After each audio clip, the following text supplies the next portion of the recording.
تو یہ جو شاعر یہاں پہ کھڑا ہوتا ہے آپ مجھ سے زیادہ جانتے ہیں، یہ اس نے اپنے خون سے الفاظ پروے ہوتے ہیں، تو اگر تھوڑی سی داد اس سے نواز دیے جائے۔ ایک نظم انتہائی مختصر سی پڑھ کے اور ایک نثر کا چھوٹا سا ٹکڑا پیش کر کے اجازت چاہوں گا۔ نظم ہے، عنوان ہے اس کا پرستش۔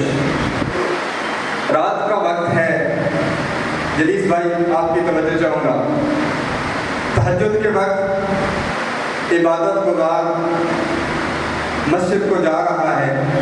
مسجد کے دروازے پہ علی بھائی رند بیٹھا ہے، تو رند نے مدہوشی میں زاہد سے یہ کہا، رند نے مدہوشی میں زاہد سے یہ کہا، جاگتے ہیں ہم بھی شب پر تو اگر سوتا نہیں۔ رند نے مدہوشی میں زاہد سے یہ کہا، جاگتے ہیں ہم بھی شب پر تو اگر سوتا نہیں۔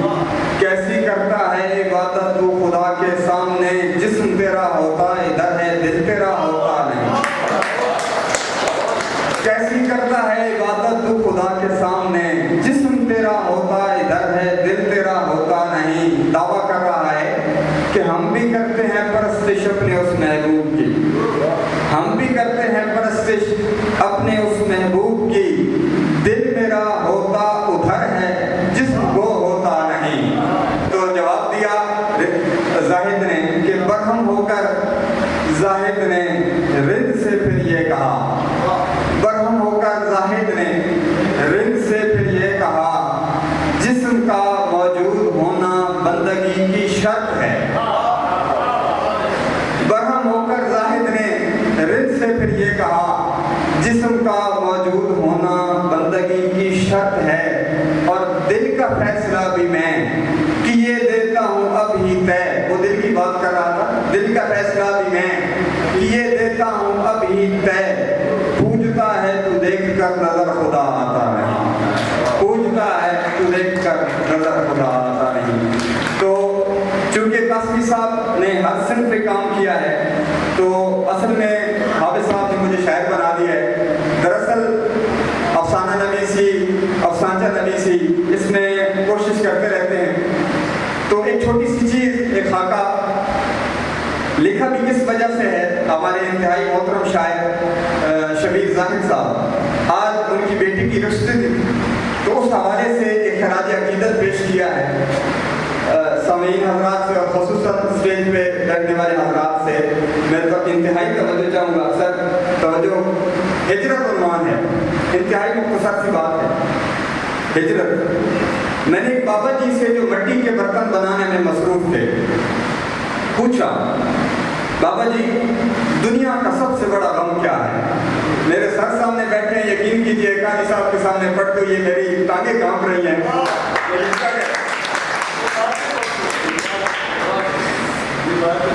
میں نے بابا جی سے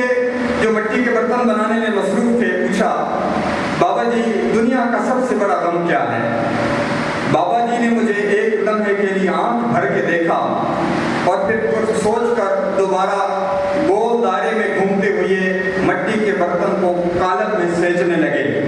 اور ساتھ ہی گویا ہوئی، بیٹا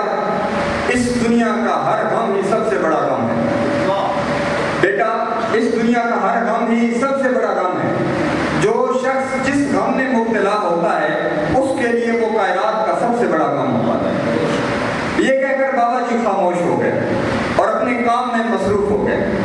لیکن میری تشفی نہیں ہوئی، اس لیے میں نے تھوڑی دیر خاموشی کے بعد بابا جی کو پھر مخاطب کیا اور عرض کیا، آپ نے درست کہا بابا جی، لیکن کوئی تو ایسا دکھ ہوگا جس کو تمام دکھوں پہ سرداری حاصل ہوگی، نہیں سمجھ، کوئی تو ایسا دکھ ہوگا جس کو تمام دکھوں پہ سرداری حاصل ہوگی۔ تو بابا جی نے اپنے ہاتھ روکتے ہوئے اور پاؤں کی مدد اور بازوؤں کی مدد سے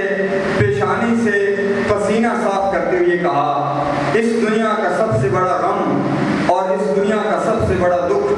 کسی بہت ہی پیارے، کسی بہت ہی اپنے کی جدائی ہے، اس کا فراق ہے۔ یہ کہتے ہوئے بابا جی کی آنکھیں نم ہو گئی۔ بیٹا جدائی، فراق، ہجرت ان کی بہت سی اقسام ہیں جلیس بھائی، ان کی بہت سی اقسام ہیں، لیکن میرے نزدیک اپنی اس بیٹی کو، صبر بھائی، میرے نزدیک اپنی اس بیٹی کو جس کو آپ نے اپنے خون سے سینچا ہو، اس گڑیا کو جس میں آپ کی جان ہو، اس کا ہنسنا آپ کا ہنسنا، اس کا رونا آپ کا رونا ہو، آپ اپنے گھر والی سے لڑ جھگڑ کر اس کے لیے اس کی ہر خواہش پوری کرتے ہو، جس کی ایک مسکراہٹ آپ کی تھکن اتار دے، جس کے معصوم چہرے پہ بوسہ دے کر آپ دنیا کے امیر ترین شخص بن جائیں۔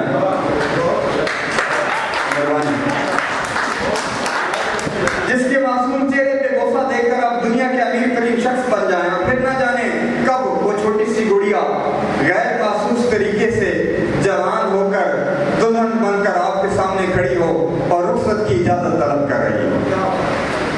تو بتاؤ بیٹا، آپ کیسے اپنے سب سے قیمتی خزانے کو، اپنے جگر کے ٹکڑے کو کسی دوسرے کے سپرد کر سکتے ہو، اور آپ رو بھی نہیں سکتے، اور ساری زندگی اپنی اس پیاری بیٹی کو ایک چھوٹی سی لڑکی، معصوم سی بچی سمجھتے رہتے ہو، نام آنکھوں کو صاف کرتے ہوئے پھر بولے، اور آپ کا دل اس وقت ڈوب جاتا ہے جب آپ کی اپنی بیٹی جو آپ کے گھر کی رونق تھی، جو آپ کی اینک کے پیچھے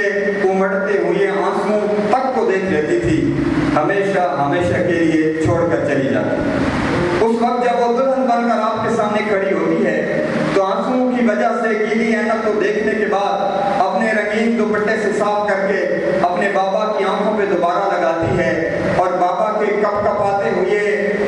ہاتھوں کا بوسہ لے کر نم آنکھوں کے ساتھ چل پڑتی ہے، اور منہ سے کچھ نہیں بولتی، اور یہ بھی نہیں کہتی کہ بابا آپ پھر رو رہے ہیں، میں سچی سچی آپ کو چھوڑ کے چلی جاؤں۔ بیٹا، دنیا کا سب سے بڑا دکھ اور دنیا کی سب سے بڑی ہجرت ایک بیٹی کا اپنے باپ کے گھر سے شوہر کے گھر کی طرف جانا ہے، اور اس بیٹی کا وہ دکھ جو اس کے باپ اس کی آنکھوں میں امڑنے سے پہلے دیکھ لیتے تھے، اس سے بڑھ کر دکھ یہ ہے کہ وہ بیٹی اجنبی بن جاتی ہے، شادی کے بعد وہ بیٹی اجنبی بن جاتی ہے، اور وہ دکھ جو اس کا باپ اس کی آنکھوں میں امڑنے سے پہلے دیکھ لیتا تھا، وہ دکھ جان بوجھ کر اپنے بابا سے چھپانا کہ شاید اس وجہ سے اس کے بابا کو تکلیف نہ ہو۔ ایک ٹھنڈی آہ بھرتے ہوئے اگر بیٹیوں کا رخصت کرنا ہمارے نبی کریم صلی اللہ علیہ وسلم کا حکم، طریقہ اور سنت نہ ہوتی تو کوئی بھی باپ اپنی پیاری اور لاڈلی بیٹی کو کسی دوسرے کے سپرد نہ کرتا۔ آخری الفاظ، بہت شکریہ، یہ کہہ کر بابا جی نے اپنی بہتی آنکھوں کو صاف کیا، خاموشی سے پھر کام میں مصروف ہو گئے۔ چند ثانیے ماحول میں خاموشی رہی، اور اچانک وہ مجھ سے مخاطب ہوئے اور کہا، بیٹا آپ بھی جاؤ، آپ کے بھی کام کا حج ہو رہا ہوگا، میں نے بھی ابھی بہت سے برتن بنانے ہیں، اللہ تمہیں سلامت رکھے۔